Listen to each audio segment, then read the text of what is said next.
سلام حبيبات قلبي، وش راكم؟ ان شاء الله الفيديو هذا يلقاكم بخير وعلى خير. اليوم باذن الله جيتكم بالكبده نتاع الدجاج، طريقه بزاف هايله بزاف بنينه. جربوها البنات ما تندموش. يعني كنت شاركت معكم عده وصفات نتاع الكبده غير بالثوم، يعني كل مره وصفه. المهم هذه ما تراطوهاش. اليوم جبت قيس 50,000. مهم خيروا الكبدة اللي تكون هكذا كبيرة هكذا باش تكون شابة. غسلتها بالخل والملح والقارص، غسلوها بيان بيان، نحولها كامل هذيك الخضورية. وهنايا في مقلاة درت شوية نتاع زيت الزيتون، وحطيت يعني هذيك الكبدة تتقلى شوية.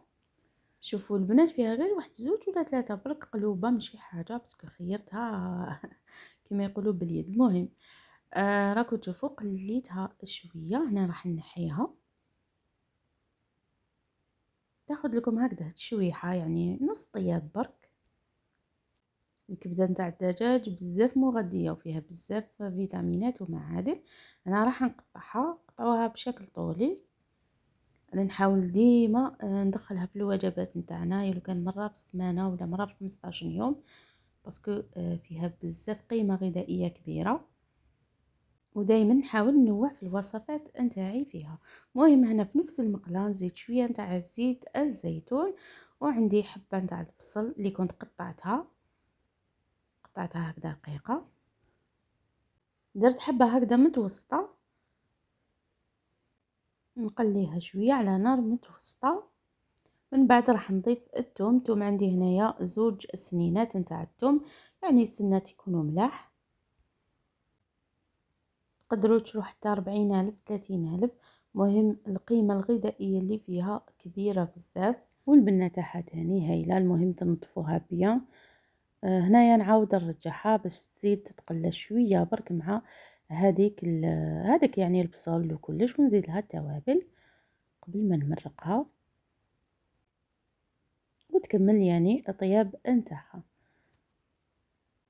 شتو في الاول ما درت لهاش الملح هكذا باش تبقى محافظه على القيمه الغذائيه ديالها. هنايا التوابل اللي راح نديرهم، راح ندير ملح، فلفل كحل، شويه نتاع الكمون، يعني من كل شيء ربع ملعقه اباغ الفلفل الاحمر. درت القزبر ربع ملعقه صغيره، وشويه نتاع الزنجبيل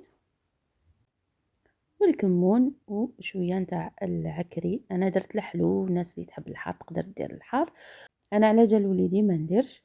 ودرت نص ملعقه نتاع طماطم مصبره، نقليها شويه من بعد باش نمرق. المهم التوابل كامله راحين تلقاوهم في صندوق الوصف باذن الله. الماء يكون سخون، ما تكتروا لهاش بزاف، غير الطيب يعني ما فيهاش الروح تمتم وليه الطيب هكذا باش ما تجيكمش مرقه تاعها بزاف، تجيكم جوست. ها هي شوفوا هنا بعد ما طابت طفيت عليها ودرت لها مغرف صغيره نتاع الخل وسيبون، يعني تواني تكون واجده. ونحطها هنايا في طبق التقديم. شوفوا كيفاش تجي لاصوص تاعها بزاف هايله، يعني الاضاءه ما عطاتهاش حقها صراحه.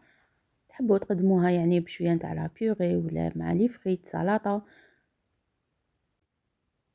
بزاف من الناس يديروها غير بالثوم، وانا وحده منكم يعني كثرتها نديرها بالثوم. كنت شاركت معكم يعني وصفه غير بالثوم، بصح جربوها بهذه الطريقه وما تندموش حبيباتي. هنا رشيت عليها من الفوق شويه حشيش وشويه معدنوس في الاخير. وهذا هو كان فيديو نتاعي اليوم. ما تنسونيش ديروا لي جمع الفيديو لأول مرة تشوفوا القناة، فضلا وليس أمرا، ما عليكم غير تشتركوا وتفعلوا زر الجرس هكذا باش يلحقكم كل جديد من القناة. نبقيكم كامل على خير، دمتم في رعاية الله وحفظه. نتلاقاو إن شاء الله في الفيديو الجاي بإذن الله.